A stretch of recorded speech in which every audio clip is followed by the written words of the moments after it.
let's bring in Senator Marsha Blackburn. We also are joined as well with former HUD Secretary Dr. Ben Carson. It's great to have you both on. Okay, Senator, you were probably just coming off the floor because we're going to monitor the procedural vote as the Democrats push to try to get rid of the filibuster to enact their vote reform bill. Senator, the president made an eye-opening comment of this, that he basically said he will not say if the midterms would be free and fair if the Democrats' vote bill reform does not get enacted. What was your reaction to that? Well, Liz, thanks for letting me join you today. What we have to realize is that this press conference that he gave was really kind of divorced from reality of what is happening in the country. And when it comes to elections, for him to say, unless we federalize elections, in essence, is what they're doing. This is a federal takeover of elections. Then elections might not be free and fair. Now, the bill that they are pushing today would institutionalize mail-out voting. It would make certain that ballot harvesting was legal. It would do away with voter ID and signature matches and would require the federal government to help support the races of congressional candidates with taxpayer dollars. You raise $1, the government will give you 6 taxpayer dollars for your race. This is not what the American people want. It is why the polling is so bad on Joe Biden, and people don't believe what he is saying because they know as long as their friends and neighbors are helping with the elections at their local county election polling place, as long as their state legislature is doing their constitutional duty, they feel like they can trust those elections, and if they don't, they know where to go and complain. It's why states have updated their laws, their election laws this year. It is their constitutional duty. And Dr. Ben Carson, to the senator's point, there's also this. The president claimed the biggest single-year job gain on record, but made no mention that's an artificial pop after lockdowns and shutdowns destroyed more than 22 million jobs. We're nearly 4 million jobs short versus pre-pandemic. But let's stay on what the senator was just talking about. He attacked a reporter who was asking him, why did you cite Bull Connor and why did you cite George Wallace in your voting speech, vote reform speech the other day? You know, Dr. Carson, if voter ID is so racist and so anti-democratic, why does Europe have voter ID? Why do we have identification to go to the doctor's office, pick up packages from the post office, buy cigarettes? Is that all racist? Virtually anything that you do in public requires some type of identification now. And of course, voter ID is not racist. And I think the polls have demonstrated that 70 to 80% of the American population believes that. So as Senator Blackburn was saying, I think sometimes the policies that we're hearing coming from this administration are in an alternate universe.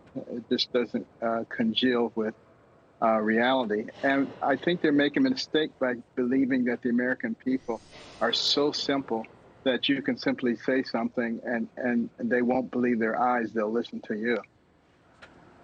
So we hear you, Dr. Carson. You know, Senator Joe Manchin said we already have laws to make sure people have voting rights, Senator Blackburn. We know that there's a procedural vote going on right now about getting rid of the filibuster to enact vote reform.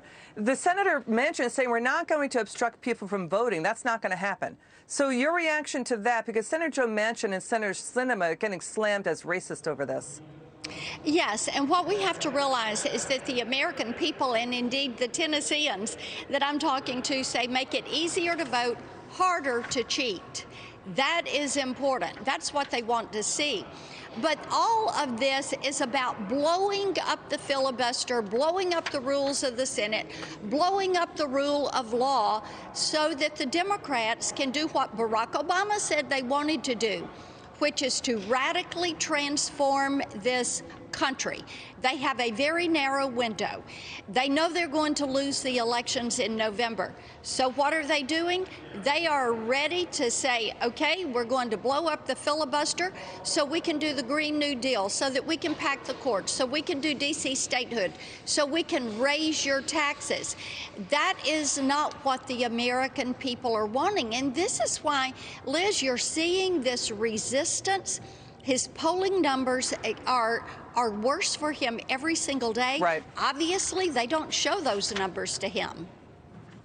Yeah, we got CBS, half the country, Dr. Carson, saying he's making the wrong decisions on key issues, making the pandemic worse, making the economy worse. Half of the voters in a Politico new poll, Dr. Carson, saying that he's not, quote, not mentally fit to lead. That's brutal stuff.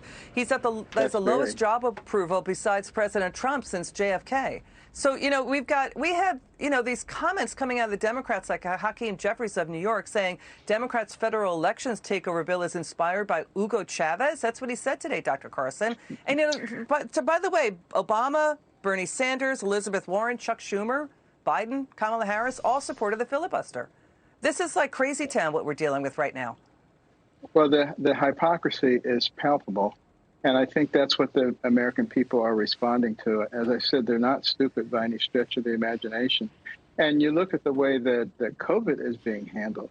I mean, it's very obvious that it's becoming more attenuated, the virus, much weaker. Yet it still confers immunity against some of the previous strains. That's a wonderful thing, actually. They're not grasping that. They're not dealing with natural immunity. And of course, the reason they won't deal with natural immunity is because it eliminates the compulsion to inject everybody with this virus.